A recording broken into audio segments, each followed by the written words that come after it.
Hi Capricorn, and welcome to your horoscope for December 2023. Thanks for joining me. I started to make this horoscope a few minutes ago and I started coughing, and you may think I'm overly literal with this kind of thing, but I always take that into account. So take this meaning if you will or not, but I think just because of that, it happened while I was doing Capricorn, not Virgo or Aries or anything else. You may find that when you want to speak, you may not be able to, or things don't come out the way you would like. What I'm going to do in this horoscope particularly, I'm going to have a look at what the planets are doing this month, how they interact with each other, and how that's going to influence you as a Capricorn specifically. So these horoscopes are for Sun sign Capricorns, then for Moon sign Capricorns, and finally rising sign Capricorns. I'm going to have a look at how they interact and where the good stuff is that comes easily and naturally, and how you can make the most of that, and where some of the potential problems lie, and how you can avoid those. Now, it's an important month for you because we have Mercury, the communication planet, that goes into your sign of Capricorn on the 2nd of December. So that's good news for you because Mercury governs your perspective, your ability to make decisions, how you perceive the world. It's really your insight. And with it being in your sign of Capricorn, it's going to feel like you've got really clear focus and vision. So Mercury is in Capricorn at 0 degrees in your first house of self. And also in your first house is Pluto, the planet of transformation and change, the phoenix rising from the ashes. It's at 28 degrees in Capricorn. 2 and 8 is 10, that reduces to 1 in numerology. So with the added focus of Mercury and things making sense to you, and Pluto urging you to make changes based on those insights, you're going to find that at the beginning of the month, you're incredibly practical. And if something makes sense to you or it doesn't, you're able to affect change very easily. And the whole decision-making process isn't going to be particularly arduous either because it'll naturally make sense. On the 5th of December, we have Venus, the planet of love, beauty, and creativity. That goes into Scorpio and it moves from your 10th house of work into your 11th house of hopes and dreams. That's really good news because Venus, what you love in Scorpio, is able to get to the root cause of a situation, to get behind all the things that may appear to be the reasons but aren't really, and you continue diving down, down, down until you get to the root cause. So if you're someone who hasn't been particularly focused lately, or you've had friends around you or colleagues and you're not quite sure how you feel about them or vice versa, that is all going to make sense very clearly. And then Venus in Scorpio, also at the beginning of the month here on the 5th, it opposes Jupiter, the lucky planet, in Taurus, which is in your 5th house of what you love, and it's good luck and growth and expansion. So you're able to take all of those things, get clear on how you feel, then take practical action, and the influence of Jupiter is going to ensure that things grow in the way that you would like. Uranus is the planet of the miraculous and the unexpected. That's at 20 degrees in Taurus. So anything that you care about, that you have a relationship with, whether it's another person or an activity that you particularly enjoy doing, things open up and there's the potential for major growth. With Venus in Scorpio, if you have some sort of positive feeling towards an activity or a person, it'll allow you to have great insight and then to take positive actions which will strengthen that situation and make it bigger. On the 6th of December, we have Neptune, the water planet of dreams and intuition. That goes direct, so the outer planets spend about half the year in retrograde.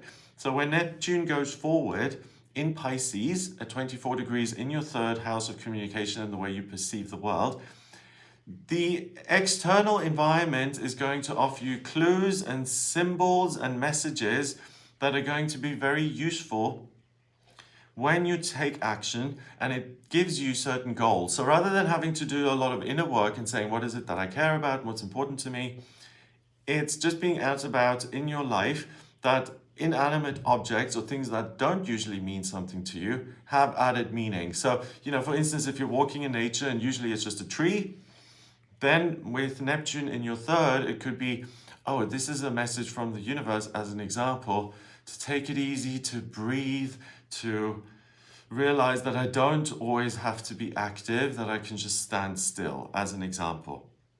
So that's going to inspire you into 2024. Then on the 12th of December, we have a new moon in Sagittarius. The new moon is when the sun and the moon, they conjunct. The moon goes pitch black and it pulls lots of energy in order to recharge for its next 28-day cycle. It's in Sagittarius, in your 12th house of spirituality and spiritual strength.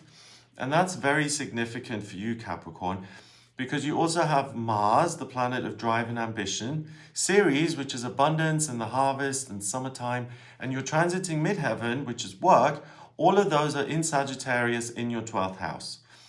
For the 12th house to be ruled by Sagittarius as such means that there's a lot of spiritual fire in your chart around the 12th of December here.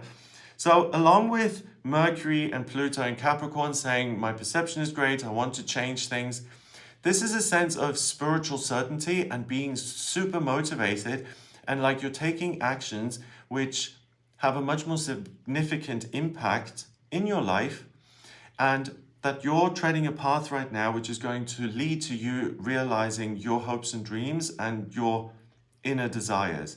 So it's really giving yourself permission to say, one, I really like this one area or this person. How am I going to close the gap between where I am now, me, and this thing that I want to connect with?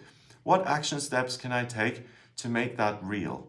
And I've mentioned another person. With the transiting midheaven being there, it's also what kind of career do I want to pursue? Even if it's an unconventional thing that I have to create myself. What is my real ambition? What do I really care about?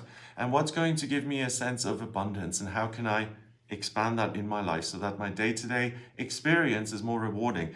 So with all that fire in your 12th house, to me, it's kind of like the judgment card in the tarot, which is this trumpet which appears out of the clouds and it's on fire and it says, this is your true calling, please pursue it. So if you feel this amazing, incredible sense of certainty, this is what's next, pursue that, you're not going to go wrong. Also on the 12th of December, we have Mercury going retrograde, and it goes retrograde until the 1st of January 2024. And I just want to mention something because I've done the first 9 signs of the zodiac, the horoscopes for them, and then I had that tickle in my throat and I started coughing. And I looked at one of the comments and someone mentioned, hey, actually, Greg, you made a mistake. Mercury, because earlier I said that Mercury goes direct sooner than the 1st of January. I got the dates wrong. So it's interesting that I started your video again, and that this is the video with the accurate information. So again, I read into that and I say that Capricorns are likely to receive information which is actually accurate and helpful, and that those kind of errors like I've made today, you're going to naturally avoid. And again, please feel free to disagree with me. You may think I'm being overly literal by assigning meaning to things like that, but I always think that what happens during readings and when you're presenting these things are significant. So Mercury goes retrograde from the 12th until the 1st of January next year, and when Mercury is retrograde, it appears to go backwards. And it creates communication issues with, the plane is delayed or your luggage doesn't show up or the emails don't arrive. But in your case, it allows you to step back from what you're doing and to perceive it in a more objective way. And with Mercury and Pluto in Capricorn in your 1st house, you're kind of implementing changes. At the same time here with Mercury being retrograde, I think it's a really positive thing because it gives you this observer kind of viewpoint and say, what I'm doing, is this still right? So as you're going through the 12th of December to the 1st of January, it's almost like you have a fact checker next to you saying, okay, keep going, and you're adapting and changing as you go. So with that said, you can be incredibly effective and you can trust the changes that you want to make because you're informed, you're continually evaluating what's happening, what the outcome is, and you're feeding that into the next action. So you can really trust your way of creating meaning and your way of operating. It's very, very good. The outer planets as well, so Saturn, Jupiter, Neptune, Pluto, Uranus, they all stay in the signs that they're in. So there's not going to be a lot of noise via your external environment distracting you. So you have focus to make these personal changes. This motivates me more, so I want to bring more of it into my life, for example. And that continues until the 23rd of December, when Mercury is still in retrograde, but it moves back into Sagittarius in your 12th house of spirituality and spiritual strength, and it sits next to Mars and Ceres. So that's great because you're not only checking the practical steps that you've taken, but you're continuing to communicate with the higher realms and saying, is this still going in the direction that I set out to go? Have the goalposts moved? Am I inspired by this? Is this something I want to continue on? So the only thing I would say with that is you're very, very good at evaluating yourself. Don't let that spill over into kind of self-doubt where you're questioning things so much that it slows you down to the point of not taking any action. The key thing here is to move forward and to transform. And if you find yourself kind of floundering because you've got so much to evaluate, it's too much of a good thing. So I think a nice way to balance that is simply to be willing to open up to the higher realms and saying, hey, what you think of what I've done, what I'm going to do next, and then go out and actually do it. And it's like this step-by-step process where it's really unlikely that you go wrong. On the 26th of December, we have a full moon in Cancer, and that happens in your 7th house of relationships. So for the first time this month now, you're going to feel just a natural sense of warmth and ease when it comes to other people. You may also find that you want to be of service, that you want to make other people happy. So with this being the holidays for a lot of people, that's going to feel wonderful. And also, how can I take care of people? How can I support? How can I be of assistance? I've got all this energy. I'm clear on what I'm doing. How can I give something back? So whether you're doing that with people in your closest inner circle, friends, family, it's also how can I help people in the public sphere through charity or some sort of positive contribution. What can I put out there that is a good thing that's going to make me fulfilled that I was able to provide this? So that to you is going to be very satisfying. On the 30th of December, we have Venus, the planet of love, beauty, and creativity. That also joins the other planets in your 12th house of spirituality. So this makes you even more willing to start something new, to go on adventures, to feel confident and to feel guided by the higher realms. So there's this real sense of I'm being held and supported here. And also on the 30th of December, we've got Jupiter, the lucky planet. That goes direct. So it starts to move forward again, and it's in your 5th house of what I love. Uranus is also in there in Taurus. So with these two in the 5th house, anything that has featured largely in December, so this is something that motivates me and I've been working towards it. Jupiter and Uranus being there in the earth sign of Taurus allows you to, or Jupiter and Uranus allow those things to be made real much more easily. So you're able to manifest things without the effort that's usually involved. And you'll have this sense that, something is working with me here to make all of these things go the way I want. I've had days like that where, I've tried really hard and nothing has gone right. And then other days where I've done the same thing and everything just seemed to work. And that's the kind of difference I'm looking at here, because Jupiter and Uranus in that position, if there's a practical element to anything you're doing, it's likely to work out. So that looks really good for you in December. I hope you have a wonderful month. If you would like a personal reading with me, please get in touch via my website. It's gregoryscott.com. On the front page, click on Book Your Reading to order your reading with me. And in my personal readings, I draw up your birth chart by taking your date of birth, place of birth, and time of birth. If you don't have the time of birth, there's a process called chart rectification where I can actually work it out. So if you would like me to do that, please get in touch.